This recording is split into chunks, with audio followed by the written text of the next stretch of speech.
7. I'll call the meeting to order. If you'll stand and join me in the Pledge of Allegiance.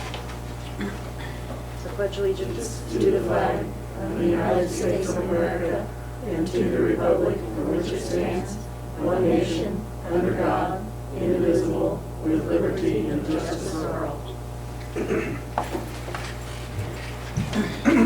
Denise, do you want to read the mission statement? USD 393 will prepare its students mentally, socially, and physically to live successfully in a modern society. Approval of agenda for the regular meeting.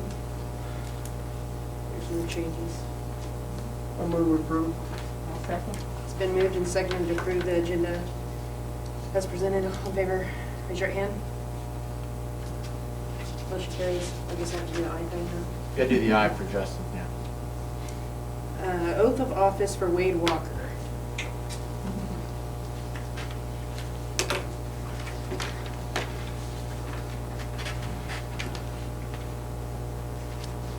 Do I have him put his hand out, or what do I do?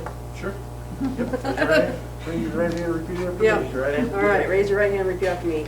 I do solemnly swear I do solemnly swear that I will support the Constitution of the United States that I will support the Constitution of the United States and the Constitution of the State of Kansas, and the Constitution of the State of Kansas, and faithfully discharge the duties of USD 393 Board of Education.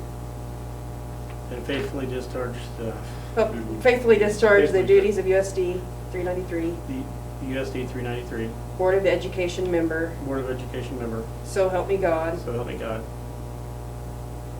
That's it, yes. You're good. All right. Welcome. Yep. Thank you. We're glad to have you. Yep.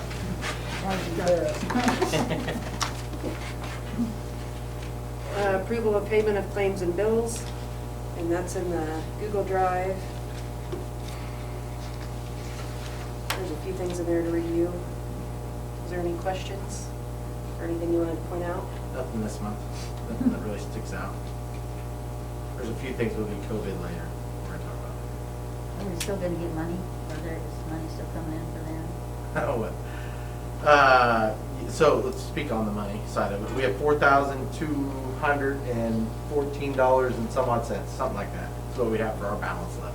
So we submitted our October reimbursements, and they're on the part of the bills there that you saw. And so, you know, the vehicle, the Traverse is on there, things like that. And then as far as the next round, well, the Senate was called in today, so I didn't listen to what from the Washington and what they're thinking there. But I don't know. I think you'll probably see something, some second round of help coming. We're very fortunate that we have what we do, though. So I think we've spent it wisely and spent it well, and I think right now the $4,000 that we have left, some of that's going to be applied for substitute pay, obviously because we've seen a higher need for substitute due to the COVID-related activities, which we had already planned for. We had hired 2, and this will just help for the extra because we've had more than 2 staff members gone at a time, so that'll help for some of those things. And hopefully there's another round, which would be great. But we're in a better position than some. That's all I would say. Other counties not so lucky. Make a motion to approve the payments and claims and bills. Second. It's been moved and seconded to approve the payment of claims and bills. All in favor say aye. Aye. Motion carries. Presentation on gap from COVID. Yeah, Mrs. Pickarick. Podium's yours, and I'll get your data up here. Sorry. I'll go stand over here, and then maybe I can take my mask down and talk about it. Okay, so for those of you that don't know me, my name is Robin Pickarick, and I'm a new teacher this year to Solomon. I came a couple months ago for our board meeting when we introduced ourselves. I was hired as a Title I math teacher here, and when I was asked to take on this job, Mr. Cope asked if I would kind of oversee our Fast Bridge screener. So when you guys bought the Fast Bridge screener, you bought an assessment that looks at reading, math, and behavior. And this screener, a lot of districts in Kansas are moving towards FastBridge. Some use one called Dibbles, some use AimsWeb, but FastBridge encompasses all three areas, which is what our State Department is wanting us to move towards, is something that has all three areas. So a fast grade screener is given 3 times a year, fall, winter, and spring. So based on, this is our pre-assessment data, which if you, on our agenda here, it talks about pre-assessment data that shows our gap of instructional loss from spring of 2020. So I'm going to explain kind of what this shows us. So if we look at pre-K, K, and 1, those 3 grades were given an early reading test and an early math test. And we did this probably day 2 of when kids came back in August through the 2nd week of school starting. So this was data from, they had been gone for 5 months and back in school, hardly had any time at all to kind of regain what they lost. So this kind of is some very low scores, but also it's the truth of what they were able to do when they came back from not having been in school for 5 months. Which is a good indicator of, I think it's great that we have this because it shows us that it's really good that we are in school. We're not a district that had to go remote only, that we can actually be in person. And it'll be exciting to see when we do this again in December, what the progress is and how the numbers change. So if we look at the green column, that says percent at benchmark. In an ideal school situation, we would like to see those numbers close to 80%. So 80% of our pre-K, kindergarten, and first graders on the early reading test, we would like to see them scoring in the green. The yellow is our sum risk percentages, and our red is our high risk. The sum risk should be anywhere from 10 to 15, and our high risk should be 5% or below, is what our goals should be. Now, even in a school district where we are in school all year long, and they're still we're not going to be at 80%, by December or by May, but with different things we've put in place and different things we maybe need to think about changing with our curriculum and our instructional strategies, hopefully these numbers will look better. So the early reading test looked at 3 different areas for pre-K, kindergarten, and first. And FastBridge has come up with these early reading tests and said, okay, these are the ones that will show whether kids are going to be at risk or not at risk for reading. These are the ones that are going to show whether they maybe have some signs of dyslexia or not, and things like that. So only 38% of our pre-K was at benchmark, 57% of incoming kindergartners were at benchmark, and 19% of first graders were at benchmark when they came in the 2nd, 3rd day, 4th day of school. Sum risk, you can see those numbers there, and high risk, you can see those numbers there. Early math for pre-K, K, and first, overall, for all 3 of those grades, we had 45% at benchmark, and then 31 for pre-K, 62 for kindergarten, and 38 for first. So as you can tell, we're not anywhere near the 80%. We've got a lot of growth to make. Now, the reds and the yellow columns, especially the reds column, that is where I come in as a Title I math teacher. That's where Mrs. Rohleder comes in as a Title I reading teacher, and then our para that also works with them. So this screener tells us which kids we need to be focusing on during our intervention time with them. And so we pull kids out in small groups that are over there in the red section, and we try to give intensive instruction to them. We only have 20 minutes due to our COVID procedures and everything. In an ideal situation, we should be doing 30 minutes, but we can't yet. But hopefully next year, when maybe we don't have all these restrictions, we can bump that up to 30. The yellow kiddos, some of those we also pull and work with depending on our group size, but a lot of our classroom teachers, when we do what we call our MTSS time, they're working with our yellow kids as well. If we look down at 2nd grade through 7th grade, the CBM reading is a test that measures their reading fluency. So they're given 3 passages on their grade level, and we're checking to see what their fluency is, how many words they can read in a minute, and looking at their accuracy. So overall, for all grades 2nd through 7th, we're at 41% that are benchmark, and then you can see the breakdown for each grade level. And then your sum risk and your high risk. The 7th grade A reading, or 2nd grade through 7th grade A reading, the A reading is kind of an overall reading test that's more aligned with our state standards. So it's actually like a multiple choice test. It's a computer adaptive. They do it on their Chromebooks, but if they get a question right, it's going to give them a harder question next. If they get a question wrong, they're going to get an easier question. So it's going to kind of benchmark where they should be. Now, all of these tests have we as teachers have the actual what score is the cutoff where they should be at each time. So I'm just giving you the percentages because you don't want all the other information. We'd be here forever. Okay, so that kind of addresses all of our reading sections. Now the kids that are in red and in yellow, but especially the kids in red, those are the ones then that we're working with during our intervention time, like I said, but we're also progress monitoring them weekly to see if they are improving or not improving. And this program is, I like to think of it as kind of the one with all the bells and whistles. When you go car shopping, like this would be the Cadillac of a screener for an education, for a school district.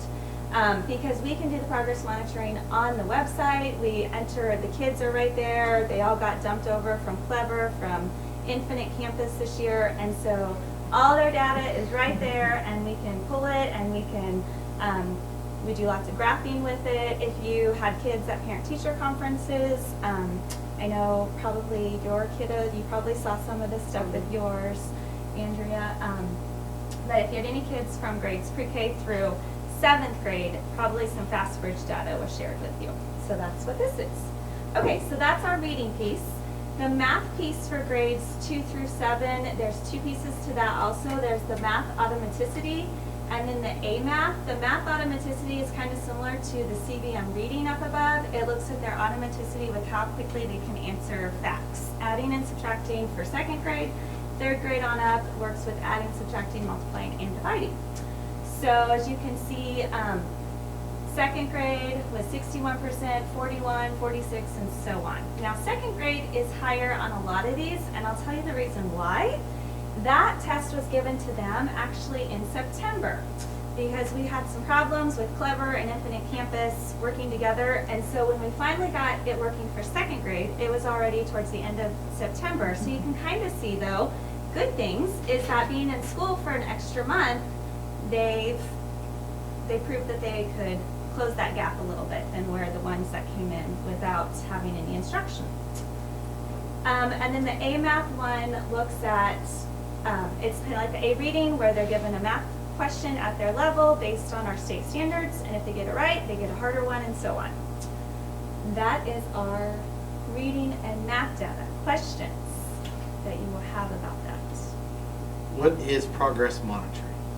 Okay, so progress monitoring is, if I had a student that I was working with that was in the red, and let's say when they took this A or the automaticity math and they were a 2nd grader and maybe they only got 10 correct in 10 minutes, they would have been at high risk. So then when we're working with them during our MTSS time, we are addressing their automaticity skills and trying to improve that for them. And so each week then we are giving them a FastBridge progress monitoring on their Chromebook. Some of them are on their Chromebook, some actually, the reading ones are not on the Chromebook. But so we are checking each week, kind of probing them to see, okay, are they improving on that automaticity or not? And so then the program will graph it for us, and it gives us an aim line of where they should be. And if they're 3 points below for 3 consecutive weeks, then we know we need to change some of our instruction that we're doing with them. And if they're 3 points above, then we know maybe they don't need to be in our group and they can go back into their classroom for the MTSS time in their classroom. And that data is shared at parent-teacher conferences also. We shared that with parents too. Anything else with reading and math before we go to behavior? Sorry. Yes, go for it. We asked the question, we had 2 wonderful candidates, and we put Wade on the spot and Cody on the spot here. And one of the questions you ask is, they always ask the question, well, how do you know if what the curriculum instruction is working in the classroom? Here's the prime. We did not have FastBridge until this year, and we were missing it. We really were. I mean, we had Dibbles, and we had, and I've heard it for years and years. We don't have any math screener. We don't have a math screener, and I think you finally can see some of the data and where we're at and where we're going to. I'm excited to see what May looks like. I'm so excited, and I know it's crazy and it's chaotic and it's not normal and it's COVID and there's all that other stuff, but I'm curious with being with our teachers, regardless of whether they're in and out and quarantined and back and forth, it's still going to be better than where they were when they came in. And I'm curious to see where we go with the FastBridge curriculum, or however you want to call it, the program in place and the strategies in place behind it. And with 2 people and a para dedicated to making that happen. And I think that's awesome. It's something that we knew we needed to do. I'm glad we have I'm glad she's here tonight to show you the data. She's helping lead the charge, along with all of our teachers. And one thing to remember too about fast bridge, and some teachers get confused about it, and it's an assessment, but it's like when you go to the doctor and they take your temperature or your blood pressure just to check to see where you're at. This is what this is. This just kind of probes and checks to see where they're at in the continuum of reading skills and the continuum of math skills. So it's not like a state assessment that we're giving to them. It's not like a summative assessment at the end of a chapter. It's just, okay, let's just stop and see where are you at right now today in math? Where are you at right now today in reading? So it's a quick thing. None of these assessments that we give them take more than 10 minutes or 15 minutes at all for them to do. So we're not like spending, a whole week giving second grade all these fast bridge screeners for a whole day for a whole week like we do with state assessments. So We're on year 1 of KISA. Last year when we completed the accreditation, we got approved. We're on a 5-year cycle. No conditional, like 5 other school districts were conditionally approved. And we got approved. So thank goodness. And so now as we come in, one of the things that we said we needed to improve upon was this right here, and collecting data, and I'm sort of leading her into the next part. And the one that we did not have any data on is our social emotional, especially at the high school level. right, so the SABRS is our social emotional screener. It's broken down to pre-K through 8th grade and then 9th through 12th grade. The SABRS teacher, each teacher was asked to complete a screener on their kids, and it was a 19-question test. So each teacher, Shelby actually, bless her heart, she had like pre-K, K, and 1 had 47 questions for each kid. And she came to me and she was like, Robin, this is going to take me more than just a couple minutes. I'm like, I know, but you only have to do it 3 times a year. And Shelby goes above and beyond and spends probably an hour on each kid probably doing it because she, yes, anyways. But, so pre-K, K, and 1 have a little bit more to do than the other grades. But you're looking at each kid and you're asked questions like, do they show anger at school? Do they have well-developed friendships? Do they, things that have to do with their social and emotional skills. So pre-K through 8 teachers reported that 87% of their kids are showing no risk signs. So 13% are high risk. And then we turn it around to the SABRS student. And this is actually grades 2 through 8 instead of pre-K through 8. This score up here is pre-K through 8 because all teachers did it. But then SABRS students were asked in grades 2 through 8 to rate themselves. And so they were given some of the same questions, but more in kid terms. Questions like, do I ever feel lonely? Do I get depressed? Am I sad? And so what's interesting is our students are saying 66% of them are fine. They're not at risk. But our students are saying, there's 34% of us who are high risk. So some teachers are saying, no, I don't see that student as high risk. But when a student actually gets to be by themselves and be truthful, they're saying, no, I do have some things I need to work on. And some social and emotional skills that maybe I've just kept to myself and I haven't let my teacher know about. So, which I think is great that we have this now, and we can pinpoint who those kids are also. So for our 9th through 12th graders, our teachers are saying 78% have no risk and 22 are high risk. And then the 9th through 12th grade high schoolers, 57% of them are saying they're not at risk, but 43% are saying they're at high risk, which is interesting that a lot of high schoolers were very honest too and gave us that information. So I know Wendy and Nate and I are going to meet on Friday to kind of go over this data too, and it's hopefully they'll come up with some ways too that they'll use this data to meet some of their needs and work together as a staff to figure out what we do from here. Because we have a lot of, this whole Fast Bridge tells us we have a lot of needs, but we have a lot of teachers that are bending over backwards to try to meet their needs too. So, any other questions? How long has the software been around? Well, I used it at a previous district 3 years ago, and I think it was pretty new at that point. So 4 or 5 years maybe. So there potentially are districts that have used it, can measure, what I'm getting at is they could measure what some of the damages potentially this COVID change yeah. in Right. curriculums and in class and out of class, and Right. remote, not in class, could be doing or not be doing? And this data stays in our system for up to, I think, 5 years, maybe even more. Actually, I think I don't know, it may stay in the whole time for them. So like if, like Asher, second grader, Andrea's child, when she goes to a parent-teacher conference in 2 or 3 years, she can request to see what was their FastBridge data from when he was a second grader. And we can pull up a report that shows, okay, here's where he was in second grade, third grade, and fourth grade, and so on, which is neat to be able to see the growth. So, What I love about it is that if we get away from grades and we start worrying about growth mindset and where I'm at, meeting that kid at their level and where they need. So, well, yeah, we have 36 fourth graders that are supposedly high at risk, and I just knocked it out of there, sorry. Okay, and so, but the thing is that those 34, if they're high at risk, they may move to the yellow, or they may have a great year, and they may move all the way to the green by the end of the school year. And they may not be A students, but their needs are being met at their level, and they're able to move and see growth. But they may not be A, and that's okay. And that's the reason why I like the fact that forget about A, B, C, D. And then if you look at the thing that really stood out to me as I was looking at it, why should we be in school? The Sabres data tells us. Our teachers may not see it, and they don't see them but for a snapshot of the day. 45 minutes at the high school level, 78% of our teachers think that our kids aren't at risk.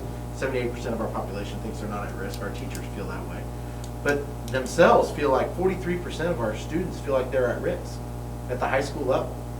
So when we talk about what the pandemic's doing to our high school kids, or even for our elementary kids, you can see that the way that they look at themselves is drastically, in comparison to our teachers, is drastically impacted.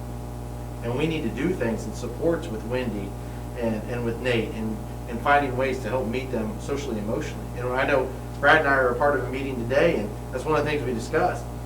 The socially emotional part's just as important as the data that we just looked at all the way at the top of the page. thank you. Thank you. Thank you. Great job. Thank you. Thank you, Debbie.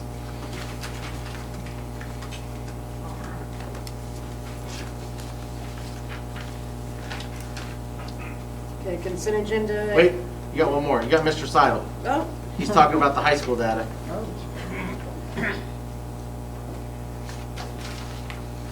I tried to get you out of it. I tried to get you out of it. I was gonna just skip over you. It's gonna be the first time. Okay. I got yelling and a mask for an hour and a half at junior high girls' voice, so sorry about that. So I was asked to come and talk to you about the ACT Aspire testing. Last year, before we had the FastBridge stuff, we did Aspire testing from third grade on up. So we had some data from that, but then this year with FastBridge coming in, we decided that we were going to do the high school, which for Aspire is just 9th and 10th grade. Because the whole idea behind Aspire, as the ACT says, is to get your 9th and 10th graders ready to take that February spring test that the state pays for. So the data that we get for the freshmen and sophomores tells us, this is if they're on benchmark to pass that test or get the highest grade in that. So those are the 4 tests that they need to take. I call them assessments this year because I talk to a lot of high school kids and we have a lot of test anxiety. And so as soon as you say a test, kids, they kind of freeze up. I can relate to that. And so we talked to it in the assessment form, and I think that kind of helped. One of the things it says in there is last year it took about 12 minutes for the kids to take the test. It's designed to be 45 minutes. And so they were taking it in 12 minutes. And this year it went to 28 minutes. So I was impressed with that, and we spent some time. We did it in SAG this year because this year our SAGs are done by classes, as you probably know. So that works out good. This is kind of a sample of what one of the test scores look like. The high school kids at their SAG, freshmen and sophomores, for parent-teacher conferences, one of those forms should have went home to every parent. And so this is just an example, it's not one of our kids. But it shows them, 150 is the lowest score, so if you don't get basically a single question right, you still get 150 just for taking it. And the highest score is a 186. So this person is pretty close to benchmark. And so, that the first test, you can take the periodic tests that we do. We could take them every month if we wanted to pay for them. But what we've kind of decided is we would take them 3 times a year because we will have the freshmen and sophomores take state assessments. So we don't want to really overburden them. So we took ours in October, and then or right at the end of September, first part of October, and then we'll take it again in January. We've even kind of talked a little bit about maybe doing December before they leave, so they don't lose something over the, or if we get shut down or whatever. So we're going to see December, January, and then we'll take another one in May. So we'll see with our other state assessments being that kind of that third thing. So from our test scores, the freshmen, this loss means the lowest obtainable scores right there. So the 159 to 186, and then the middle is the benchmark. So they kind of want you in the middle. So, our scores, they came back in the first ones that we did, I was really impressed with. I thought they were higher than last year, the last one we took last year before COVID hit. So I think it was last February, right before we went on spring break. And, it worked really good. So here's our scores. In English, 63% of them don't meet benchmark yet, 37% do. So you look at that and you say, oh man, they're not meeting benchmark. Well, what the ACT people, when I talked to them and they helped interpret our data, they said that's actually really good because, that means we have room for growth, but we do have a certain number of our kids that are already there. And so they're going to be the ones that are going to be potentially at 28 or higher on their ACT in English. These are the kids that are going to get above a 20.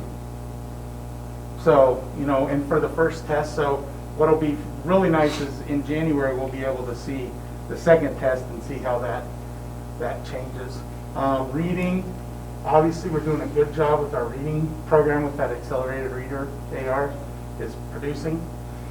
Science, we're doing well in science, and we're doing well in math. Which the math was I know the junior high math department's doing a phenomenal job. The freshman scores were really high. We had one student in the freshman classes in the 98th percentile in the nation. So that's pretty amazing. So from my standpoint, I was really impressed with what we had. So that just shows some of the other scores. So that's Mr. Pope.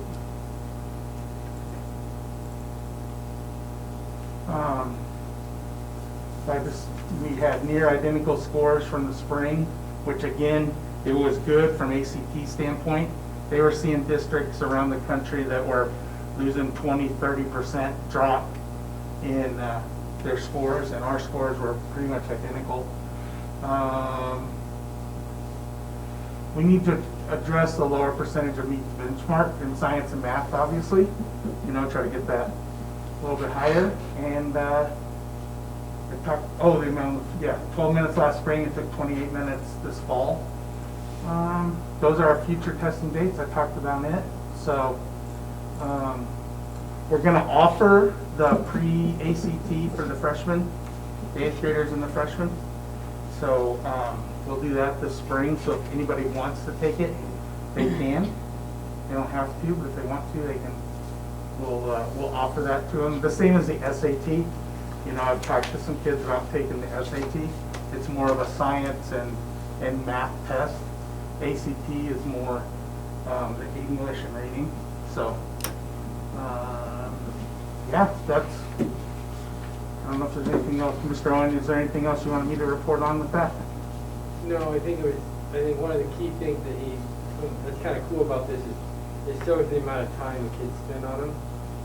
So that was pretty drastic that you could tell. I think in years past, we noticed we had several kids that would just go through and click or circle, you know, and now the nice thing about this is it'll show you exactly the average time, and I thought that was kind of neat to do. Well, right, and the other thing, and I'm sorry I couldn't figure out, I'm not technology sound, but I wanted to show you, the teachers can actually go in, so if I administer one of those tests, just say English, I can go in and I can look at each individual question, and it will show me how each individual kid answered that question.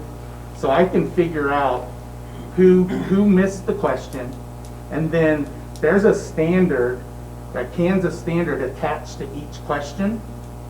And so then I know where I'm missing, as a teacher, I know where I'm missing that point, and so I can go back and kind of re-hit that point. So I know Mr. Owen's wife, Miss Ava, she has used that in math quite a bit, and she likes it. And they can actually, this comes with, you know, access to other assignments and things that they can do. And so it works out really well that we can kind of help our kids at the freshman, sophomore level. So, anybody have any questions or anything? I'll be more than happy to talk about it. We're excited with, you know, from the high school standpoint, we're excited because this is going to tie into some of the other stuff we're doing, like Zello and, you know, the IPS, the individual plans of study. Exciting things are coming on the horizon, so, and this is just part of it. Thank you. Thank you. Yep, sure. Okay,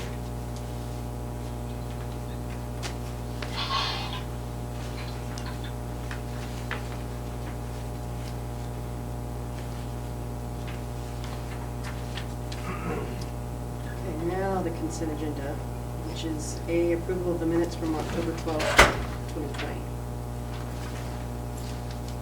Make a motion for approve the consent agenda. It's been moved and seconded to approve the consent agenda. All in favor say aye. Aye. Aye. Motion carries. Reports, Mr. Cope. Okay, on my report, we'll get into some of the things later as it relates to COVID. They did reseeding in the football field. They actually got it done on Saturday, so it worked out great. And they actually put on, I think, 300 pounds. It's been a while since we've been able to do that because of the playoffs. So unfortunately, we weren't in them, but that still allowed us to do that and get it going there. Bus failures, we've had a few, you might say. It's been a little hectic, a little crazy.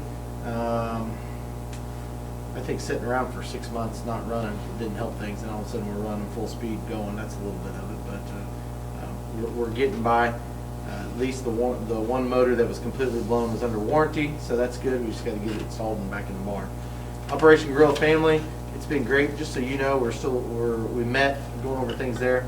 100+ people last year were affected by it, 46 families, and we've got ideas. I know that once again, Wendy and Nate are helping out there, as well as many other people, Dean Ann included in that, and the principals, and so a lot of people make that happen in our community, and not just the school family. So, anyways, great thing. It really is, and everybody coming together on it. We have turkeys that have been donated for every family again from some community members, so that's great for them. Food service changes. We're going to be sending back the money from, and if you were on Facebook Live, I'll combine the two a little bit. That was overwhelming.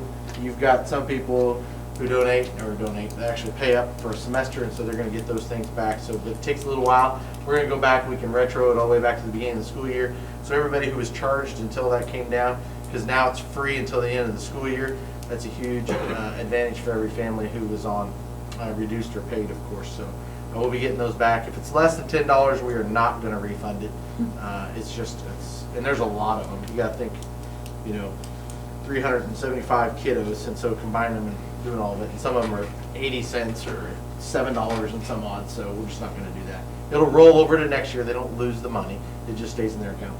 Facebook Live, I thought it went really well. I think it is one of those things that it's tougher and tougher as we go on here, and some of the things we'll have to deal with, I'm sure, coming down. But I felt like the Facebook Live had over 80 people, lots of great questions. I felt, and obviously I can tell it's something. regardless of how much I hate Facebook, it sounds like it's here to stay. And we'll be doing Facebook Live for the foreseeable future. One of the things that was a great point by a faculty member that we are going to change is that we are going to have, we'll do our faculty Zoom with everybody probably that Wednesday before, and then do the Facebook that evening. So then that way, if any of the teachers have any questions, or if there's something they haven't heard or weren't listening in the SMORE or reading the SMORE, maybe they'll get it there and be able to ask those questions there, so that way they're not catching the information on Facebook Live. So that was good feedback from them. So, questions there? I think so. Mr. Owens? Sure. On my report, we talked a little bit about parent-teacher conferences. At first look at that, I was pretty disappointed because obviously we were, in my mind, I guess being naive, thought we could reach all the parents if we were just doing a phone call or not having them physically come in. But we were about 83%. I was real disappointed until I saw elementary, and not trying to throw elementary down, but they're usually 100%, and they were like 90, and I was like, well, I mean, I guess we're not that bad off. So, I mean, not where we want to be, obviously, and the feedback from that is kind of both ways. I mean, I've had several people that said, no, I'm not going to do another Zoom video, whatever else. Like, no, I'm not going to do it. And then we have a lot that were like, hey, this is nice, there's one more evening I can see them. So, you're never going to make everybody happy, but clearly the numbers state that I think our highest we had in my previous years here was 62, I think. So, I mean, we're about 20% more that we at least contacted. So, through either a phone call or a Zoom or something like that. High school kind of endured our first major cases of COVID, where we really were affected as far as both teachers and students, and basically everybody having somebody that was remote, and I thought the teachers handled it really well. And before, I think we just had little spots here and there, and not the entire school was affected, but this showed that everybody was, and I think it was really good that teachers were able to transition the kids and not make them, maybe it wasn't quite as effective, but at least they weren't able to fall as far behind us if they were just nothing at all. Coaching evaluations for the fall season are all done. Junior high basketball up and running. We have close to 30 kids out for both sides. So that's super exciting to see. And then high school basketball starts up next week, and we're kind of anticipating about 12 girls and probably about 20 boys this year. Plans are underway for Operation Gorilla Cleanup, which will be done the day before Thanksgiving break. We'll do that the same as we've done before. Not exactly the same, but we'll do cohorted by SAGs before we kind of group larger groups together. So it'll be maybe each group will only do like one house instead of doing like 2 or 3 places. They might only do one just because of time concept and things like that, because there'll be less kids. But I think it's too valuable of an experience for our kids and our community both to let it just go away. So we'll make some adjustments by all means, but I still think it's pretty important for the kids to really give back. And I mean, it's right about the time of year for Thanksgiving. I think it's kind of important too. Winter sports homecoming, that's another big crazy one. It's kind of hard to believe, but that's going to be December 4th. Same concept that we had for the fall. Why not make sure that we can ensure we get it, I don't want to say over, but get it in, I guess is the best way to say it. So it's going to be different. First home game is December 4th. So it's definitely different having 2 homecomings in one semester. That's just the way it is. And we can at least say, I mean, we got so much positive feedback from the fall. And like I said, we made it through a whole season. So I don't want to say, but even then, I never heard anybody come back and say, oh, we should have waited. They were all like, thank you for doing that. Thank you for ensuring that our kids got this. And I think we can say with our procedures that we have in place and everything, with practice and everything, we can get to the first game is what our hope is. After that, we'll see. We'll get to the first game, we'll get this stuff over, and we'll see. And then our student of the month for November is freshman Spencer Coe.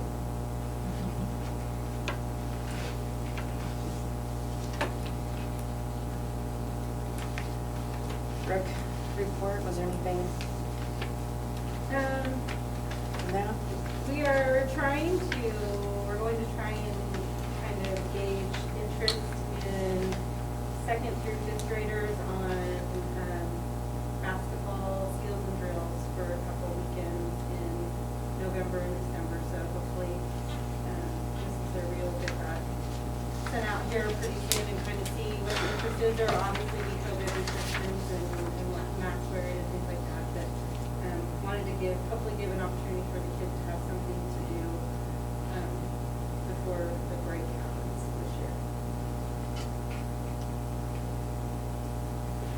Okay. Parents as teachers was there, also Mr. McCall's too was in there, and a technology report. Just FYI on the technology report, we are looking at phones and upgrade. It's been, Deanne, how long? Long time. Yeah. And so he's looking, I tasked him with I said, help us out, find out what we got, and he's had like, I don't know, different vendors look at him, and it's just something that we are, as we've gone to one centralized location, we found out that, like, we cannot call from our, like, we can't call the elementary office from our place, because all phones are routed through the high school, and so that was an extension, and so now we have to call Mr. McCall to call Jody, to tell Jody to answer the phone, call us, and then we can, it's like, are you kidding me? How archaic are these dang phones? So we are now gonna try to work on it. We have no caller ID, and right now, the biggest frustration with all the phone calls, what we found out when it's all centralized, it is amazing the number of telemarketers and the amazing of just drop calls that we're getting, where Alicia will pick it up probably, I'm not joking, probably not exaggerating, 15 to 25 times a day, where she picks it up and there's nobody on the line. And But so- it's just Alicia doing it. It was all of us. It was all of us before, and it was just spread out so you didn't know it. Now it's one person, so now we really, really notice it. You know? So some of those things, we think that might help down the road, was something we need to probably upgrade. So, anyways, okay. You should also have a rotary. No rotary. We are a little bit further along. We're a little bit on it. Yeah. You don't realize it until you need it, and that's where we're at. You know, it's one of those things. I move we approve the reports as given. I'll second. It's been moved and seconded to approve the reports as presented. All in favor say aye. Aye. Motion carries. Human resource items include A, the resignation of Melody Rangel, administrative assistant. B, the hire of Carrie Bowers as administrative assistant, and assistant coaches for junior high, Zach Douglas and Andrew Johnson, which will be $500 each due to our increase in numbers. So moved. I'll second. It's been moved and seconded to approve the human resource items. All in favor say aye. Aye. Motion carries. KSB conference. It's all virtual. You need to let me know if you want to jump on some Zooms and do it. They didn't give you a discount. It's still the same price. Wow, I don't Really? usually. I know. Have they given us topics or anything? I have not seen. That's what Deanna and I were talking about. We have not haven't seen seen anything agenda. on it. The only thing I've seen is the delegate assembly That's stuff, only. and it's in December and January. You have two options. Yeah. So once we get that, be checking, because KSB sends you something every day. You know that. Yes. And so make sure you check it. If you're interested and you see those topics when they ever release them, if you want to go, let me know. We'll get you signed up. You know, something we did for a county conference is when we did it, we all did it in the same room, Yeah. and it was kind of helpful. Well, we did have the health department, you know, we were all in that room and had it on, had Yeah. the virtual conference on. And it was kind of nice to have that discussion amongst at least those of us in the room, socially distanced, of course, but that's a thought too. If you don't want to sit at home or Well, that sort of jumps on to Madam President 2165B as far as the retreat, because you could combine it with the retreat night and just do 2 nights where you do KSB and you do your retreat one of those nights too. we can do those, is that the same?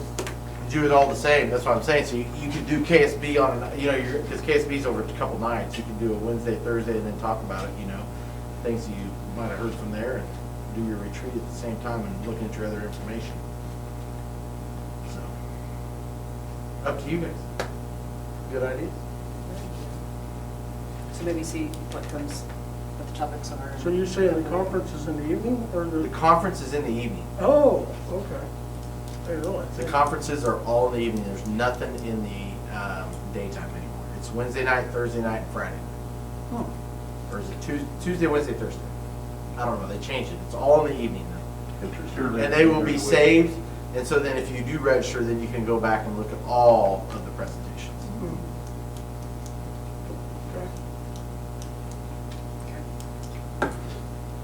But you don't have a board meeting until after KSB conference, just FYI. Oh, make a decision. Yeah, just so you know that. Because What's the the next date? board meeting is late board meeting. It's a December 14th board meeting. What's the dates on the conference? That first week of, Is that 4th to the 7th? the fourth, yeah, it's the second, third, and fourth. Used to always be the fourth, that Friday, the fifth, and the sixth, and I think they moved it to Wednesday, Thursday, Friday. First through the fourth, yeah. That might be hard to do all those nights.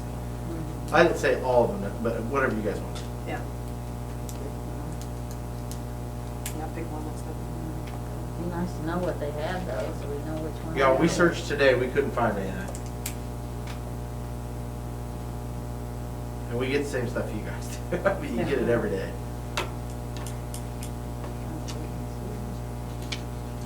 Pull something together pretty quick. Yeah. Okay, we'll send an email out. Yeah. Okay. Strategic planning, A, the recruit, train, retain, recognize staff. Includes a discussion on the $500 stipend for early notification that we've done in the past. Usually 1,000 in January. 1,000 by January 1, 500 by February 1. Is that something? Some school districts have done, I wouldn't recommend we go any higher than that. I'm just telling you that some of our people in the area have gone as high as 2,000 if you let them know by November 1st. That sure helped us out. I know one school district has 7 of them because of that reason. Gee, whiz. I don't know how many kids It's helped us out in the past. Yeah. But, Yes. being able to nudge people out when they need to be nudged. Or if people are, life takes them in a different direction, you know, such as. Just a different direction. I think back to, you know, we've had lots of people because of job changes. Stephanie Martin That's what and he Zach meant. Martin, when they left, they didn't know what they were gonna do, and that was sort of their last thing that sort of helped It works them. both ways. I know. Well, that's what. I wanted to say there's more than one side. Do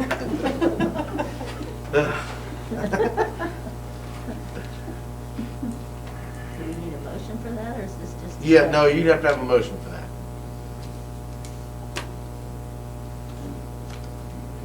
You can do it?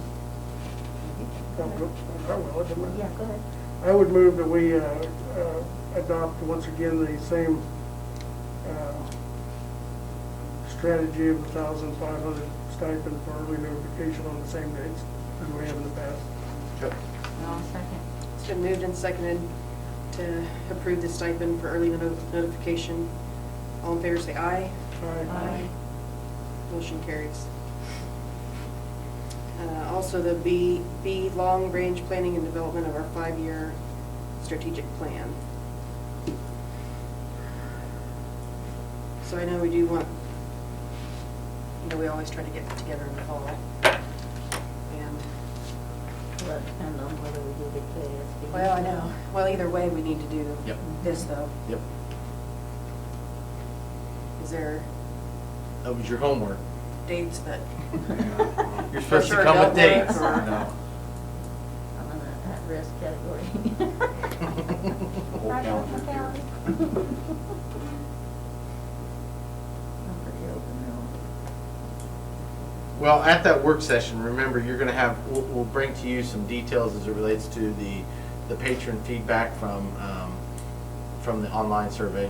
Understand that the online survey could include anybody and everybody. I'll leave it at that. But share with you those details as well as, you know, review our board actions from last year before COVID hit and what your goals were, and then review what the community had for you guys to sort of start going and moving forward. You know, you still have Greenbush tasked to actually put together that 5-year plan on your behalf. So they could actually come out, facilitate it, and get the 5-year plan to help you guys get it all more narrowed down and ready to go for your 5-year. It would be one of a couple work sessions. So you may want that to be a different one. Because my suggestion to you is by April, May of this year, you need to have your next 5-year plan, approved, timelines, et cetera, like we did several years ago. So that way we're back on ready to roll once we get out of this COVID situation, which we hope is next year sometime. So there's just something to think about as you're looking at timelines and thinking about when and how do we go about making that happen. Were we thinking early December then? To get much later than early December, it's gonna Yep. Yeah. get impossible to pick a If you date. do late November, then You're 2 weeks Around until Thanksgiving. Thanksgiving week, so would you guys rather do it before Thanksgiving or after? It's early December. That's only 2 weeks away, so. Yeah. Yeah. you have a late board meeting. You have a 14th of December board meeting. You could do a, no, never mind. We have junior high basketball, so never mind. But you could do it like the 1st, the 2nd, the 3rd, once again, somewhere in there of December. I think any of those would work. Me too. I don't have they don't have the basketball game that Thursday. Oh, that's good. The 3rd? Nope, you're not gonna do it the 3rd.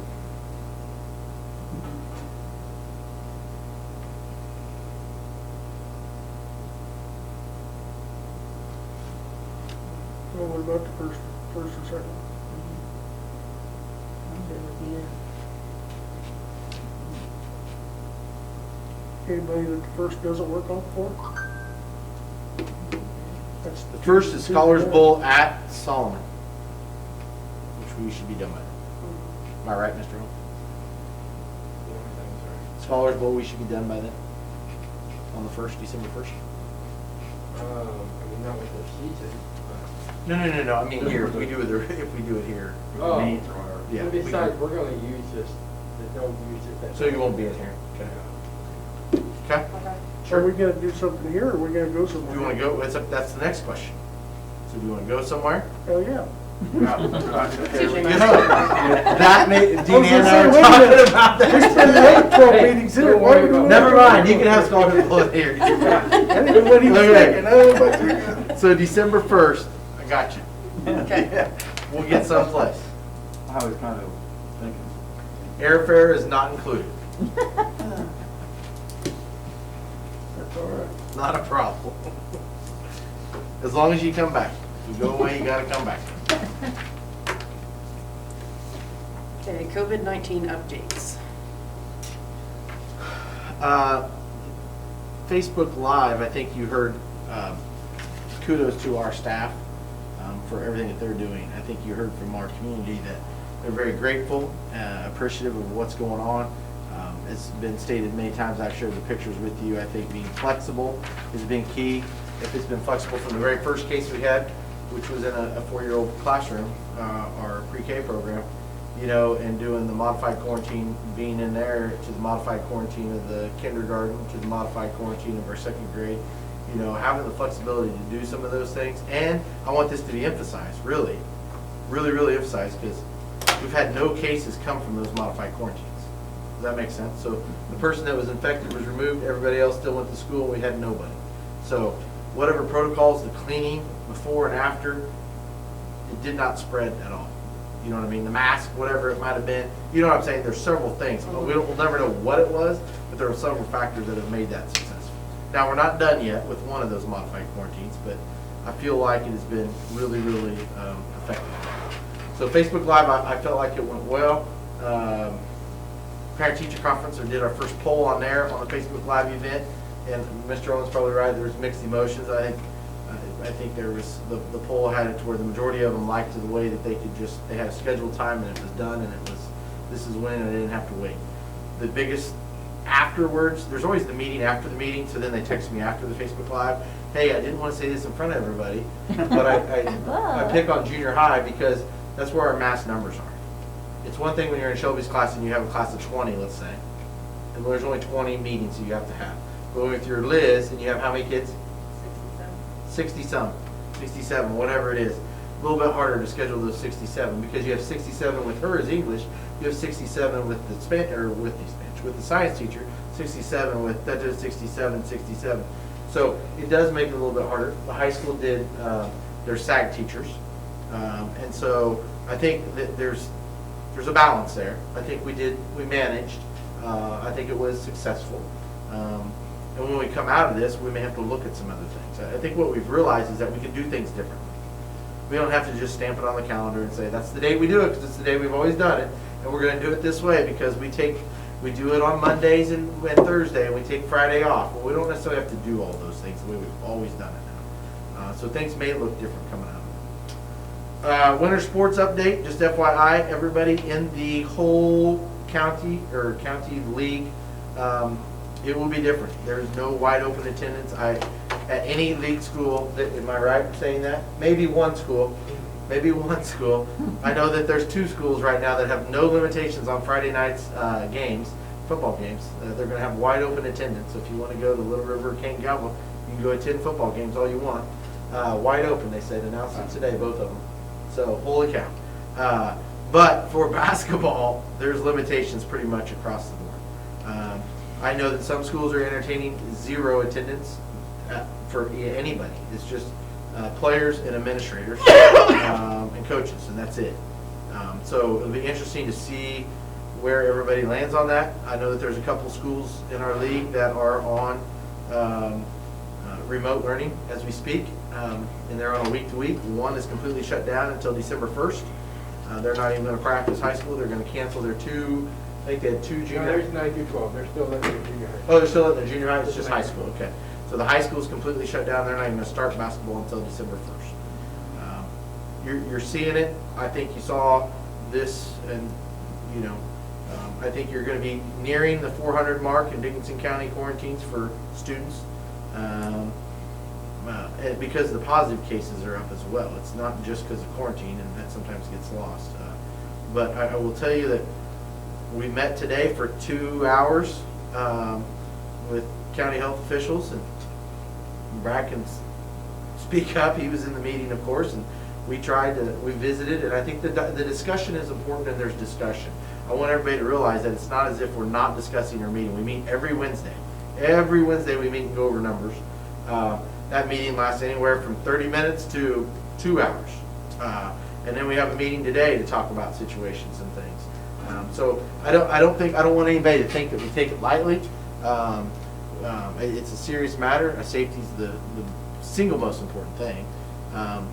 But then also understanding as the one, and I shared this, and I've shared it with some of you, and some of you I haven't, but as the one person that I called last week, and said, she called me and she said, and I asked her if I could share her story, and she said, yeah, they've got 3 kids under the age of 4. They have a 4-year-old in our program. Well, she is diagnosed with COVID. She's at home, so all the kids are home. So they can't self-isolate, which if you can't self-isolate, currently that means that you're on a 24-day quarantine. The next day that they can come back to school is November 30th. Okay, this was last Thursday when I had this phone call with this parent. And as the parent said, how am I going to pay the mortgage this month? Because I can't go to work. And now my kid can't go. It's 10 days for her, and then it's 14 days after her. And she has to be at home. So I think there's a balance between understanding what is reality of the disease or the virus, and how it's spread. And then I think there's a part of it that says we have to understand where our parents are at too. I mean, we really do. We need to understand and put ourselves in their shoes, because they're trying to provide for their families. And I think those discussions are taking place not just locally, but also at the state level. And so I don't want anybody to think that we're just sitting here going, well, we're in school and, well, it's done. Let's go. Let's hang on as long as we can. And I don't think anybody thinks that. There's probably a few people, but let them think it. But I just want people to realize that we're trying to let the science take us in a direction, hopefully, that is advantageous for everybody, for all parties. Safety of our kids, safety of our staff, as well as what works so that way parents can go back to work and not be hit 2 and 3 times. We have one family, there's one in the county I think that was shared today, that's been hit 3 times with their family on quarantines. Well, we have one family that's been hit twice. So they've been out 28 days of work. Well, COVID from the federal government pays for what? 14 days. Okay? That's all it's paid. So the rest of it is on you, or you got to hope that you have help somewhere else. So what we talked about today was the fact that these people, if you are on quarantine, they're going to if they do develop symptoms and then they do develop COVID, who's watching them? The people who are watching them are our most at-risk population. They're the grandpas and grandmas. They're the ones who are retired, who are at home, and everybody else is going to work. So then we're exposing them to the most vulnerable population. So I do think it's serious, and I think as a school community, we discussed this today in our office. We've done a great job in the school community in doing what we can do. I don't know outside of the walls of this school if everybody has really looked at that and felt like we're doing what's best and making some of the wisest decisions, you know. And we're not going to change that. That's what we tried to say. We're not going to be able to, nor do we want to be in that position to tell people that's not what we're here to do, to tell people how to live their lives. They got to make their own decisions. But there's some simple things that can help us stay in school. So, knock on wood, we're good. We're good so far. Brad, anything else from that meeting? Nothing I can say. I'd agree. But I think those conversations and meetings, even though they can be frustrating at times, I do think they're important. Because I think they do allow us to, I think everybody starts to feel how it truly is playing out. You know, it's not as simple as they have it, bam, this happens, boom, this happens, boom, this happens. You know, we have 350 quarantine. Well, that means shut down. You just don't take those things. And that was a positive, is that even though you saw that number in the paper, 350, I think, was the headline in Dickinson County schools last week was reported and so on. But the thing I will commend our county is the fact that they're still handling it on a school-by-school basis. You know, our numbers are going right now, wait another week, who knows what might happen. Right now, our numbers are trending downward. You know, we have 54, well, we had several of them come back. I think we said we were at 29 right now that are on quarantine. But the 29 that are on quarantine, 10 of them are going to school every single day on the modified. So we really have 19. We have 19 social quarantines, meaning outside of the walls of the school, somebody else, they've been around someone as a close contact. So really, if you think about that, that's not a lot, and we have one positive case still out in our district, and that's all we have right now. It's active. So when you look at those and just that snapshot of Solomon schools, not bad. We can survive. If we all of a sudden have an uptick of 7 staff members come down positive with it, we're going to have to do something else because we don't have enough people. Because other life happens too. You still have to go to the doctor. You still have to go to the dentist. You have to go to the eye doctor. You still have to take your kid to the doctor. By the way, I might actually feel sick and not COVID related. So I might need to stay home because I'm really sick. So it's not just the COVID related illnesses that are going to hurt us. It's all illnesses where we may not have subs. And they're entitled to personal days to get out of here too. You know, so that's okay too. And those are the tough things. Trying to manage all that. But right now, great. I'm so glad we have 2 wonderful subs, full-time subs in our building who've done tremendous. Jerry and Jim both have been a huge asset. You couldn't think of morale boosters any more than those 2. They're a shot of positivity in any classroom they go in, and that is awesome. I hope I have that much positivity and energy at both their ages. So I'm being serious. I mean, kudos to them. It is great. That's all I have on the update. Now, questions or comments or things you're hearing from you guys? I just have a general question. Yeah. If some of the kids come in like just sick, like a cold, are they still like COVID protocol goes into place and they're out anyway? Do they have a quarantine time, or No, do they just no. like No, they're just says, I got a headache or something, like you're out. So if they have a fever, they go to Nurse Mary. They have a fever, they're out 72 hours, or a positive or a negative test. So if they do take a test and it's negative, they can come back, or do they? After 72. After symptoms, After So they don't 72 have to do hours that and after 2-week symptoms are quarantine. gone with no fever-reducing medication or no symptom-reducing medication. So they You don't have can't to do test that your way, 2-week you thing. can't test your way back into class. Yeah. Or work, either one. And the other one is the fact that, like the other day, a prime example is that we have the kids that they don't feel good, they only have one symptom. Why do you only have one symptom? So if it's the same repeat offenders to Nurse Mary, we start to get a little question. So the other day, we found out that, yeah, they're popping the Tylenol every 3 hours to keep that fever down. Well, so they were out. We caught on to that deal. And take away COVID. Let's take that out of the equation. This happened before COVID. Yeah. These same things happened before COVID. So it's not as if this isn't a COVID deal. So it don't go, well, that guy had COVID or that girl had COVID. No, that doesn't mean that. It just means that it's been going on since the beginning of time and there were school nurses, you know. The thing is that we told our staff last week is that if they see symptoms, they need to speak up. You know, they need to be advocates for themselves and advocates for the other students too. We're not going to exclude a kid because either one of these two teachers come in and say, hey, can you look at Johnny? And we're not going to say just because they said it, we're going to exclude Johnny. We're going to go through the protocols and Mary's going to test. And if she seems fit or if she deems necessary, we'll remove him from the school. But we have flat out called parents and said they are not to come back here for, if they're playing the game, we'll even say 48 hours, even if they don't have symptoms, because they're playing the game for some reason. We don't know why. Some of them just want to tick it out. That's the other thing. Some kids just want to go home. That's right. And that, we found that out too. So some of them we're forcing to go back to class.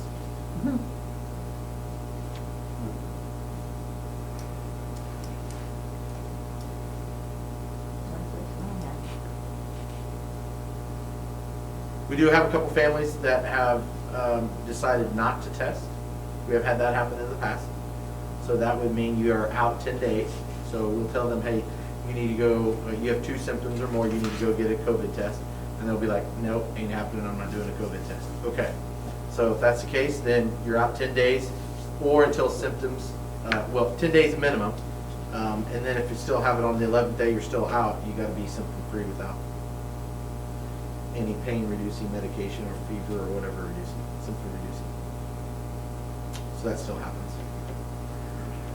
It's their right, we can't force them to go take a test. There is a positive if you go get tested. I mean, sorry, wrong word. There is an advantage to go getting a test though, because if I do test positive, if Todd has it and I'm around Todd, and I had it, and then the next time, let's say I'm around Wade and Wade tests positive, I don't have to go on quarantine because I've already had it. I've already had the, I'm good. I'm not going to be put on quarantine then, or 10-day exclusion if I decide not. You know what I mean? So that's the good news about going and getting the test to see where I'm at. We don't want to discourage them to get tested. Because that misnomer's out there, I think. That's why I asked, because somebody from another school, that's why I didn't know if they had their information right, so I wanted to see what we did. But they said that even if they had a negative test, that they still had 14-day quarantine. I'm like, are you sure? True. True. Okay, so If they're close contact, yeah. It doesn't reduce the quarantine when you said it that way. It Okay. does not reduce the quarantine.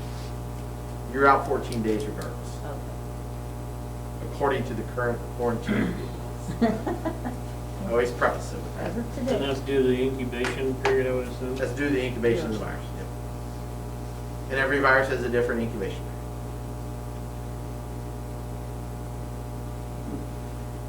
period. Other questions? Or thoughts about COVID?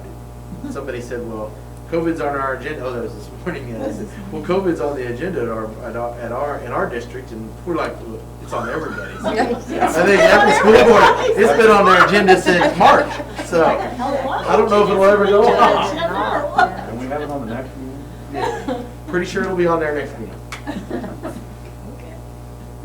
Or this time next year. Let's hope not.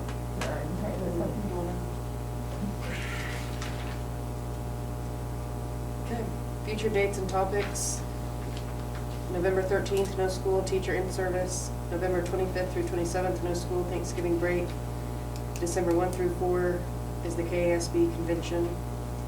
December 4th, homecoming versus Burton. December 14th is our next board meeting. late board meeting. Yeah, it was late. Yes, it was very late.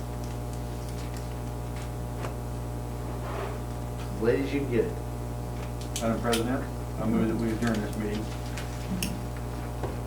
Second. Been moved and seconded to adjourn. All in favor say aye. Aye. Six. Motion carries. I thought we had to